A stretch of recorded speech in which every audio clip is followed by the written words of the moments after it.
One consequence of Theorem 3 is this theorem, theorem number 4, which states that the limit of 1 minus cos x over x as x approaches 0 is equal to 0, and the limit of cos x minus 1 over x as x approaches 0 is equal to 0. So dito, para i-prove itong theorem 4, gagamitin natin yung theorem 3 kanina. We start with the limit of 1 minus cos x over x as x approaches 0. Now, pag nag-multiply tayo ng 1 plus cos x over 1 plus cos x, this becomes now the limit of 1 minus cos squared x over x times 1 plus cos x as x approaches 0. But we know that this is equal to sine squared x. Therefore, this becomes the limit of sine squared x over x times 1 plus cos x as x approaches 0.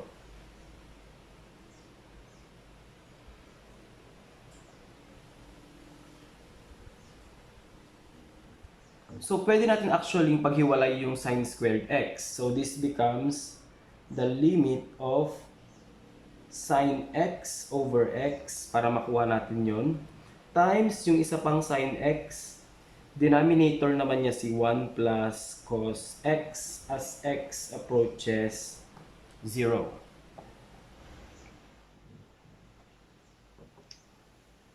So, by theorem 3, this is now 1.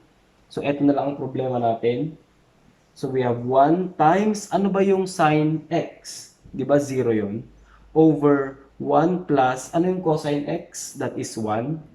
So, we have 1 times 0 or equal to 0. Okay?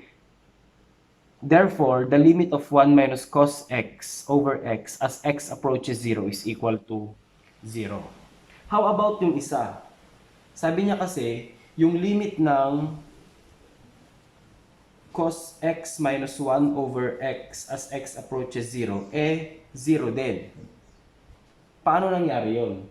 Notice that the limit of cosine x minus 1 over x as x approaches 0, equal lang yan sa limit ng negative 1 minus cos x over x as x approaches 0.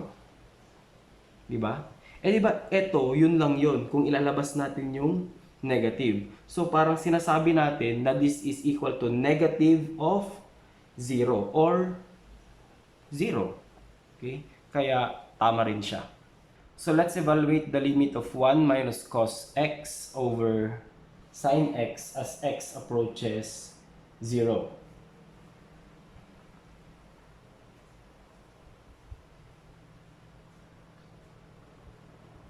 Now, if you multiply 1 over x sa lahat, anong mangyayari? This becomes now the limit of 1 minus cos x over x divided by sin x over x as x approaches 0. So, by theorem 4, this is equal to 0. And by theorem 3, this is equal to 1. Therefore, the answer is 0. So, let's evaluate the limit of the quantity sin x cos x times the quantity 1 minus cos x over x squared. So, tignan ninyo itong part na to. Sin x cos x. Di ba kulang na lang yan ng 2 para maging 2 sin x cos x? Okay? And we know that 2 sin x cos x is equal to sin 2x. So, kung nag-multiply ako ng 2 dito at 2 sa baba, this becomes now the limit of 2 sin x cos x times 1 minus cos x divided by 2x squared as x approaches 0. Notice na itong nasa baba, pwede kong paghiwalayin yung x squared. So I can have 2x times x. Then by regrouping, pwede natin siyang gawing 2 sin x cos x over 2x times 1 minus cos x over x. Yan, pinaghiwalay ko lang siya. And this is now 2 sin x cos x is equal to sin 2x as x approaches 0. By Theorem 3, this is equal to 1. And by Theorem 4, this is equal to 0. Therefore, the answer is 0. Let's evaluate the limit of 1 minus secant 2x over x as x approaches 0.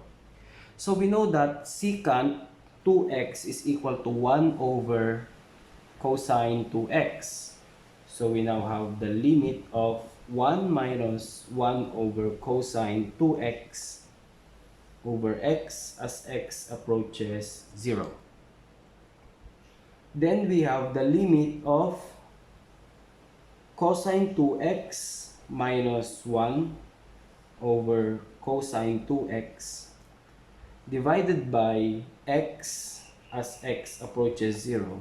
So ito magiging times 1 over x, which is now equal to the limit of cosine 2x minus 1 over x times cosine 2x. Now, we multiply 2 over 2 kasi gusto natin magkaroon tayo ng 2x dito kasi cos 2x yung nasa taas.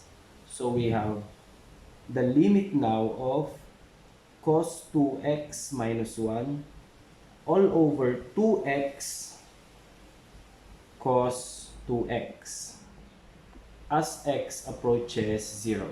So, pwede ngayon natin paghiwalay limit of cos 2x minus 1 over 2x times 1 over cos 2x as x approaches 0.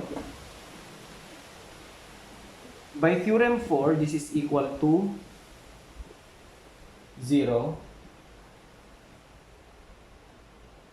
And then, this is equal to 1 over cosine 0 is 1. Therefore, the answer is 0.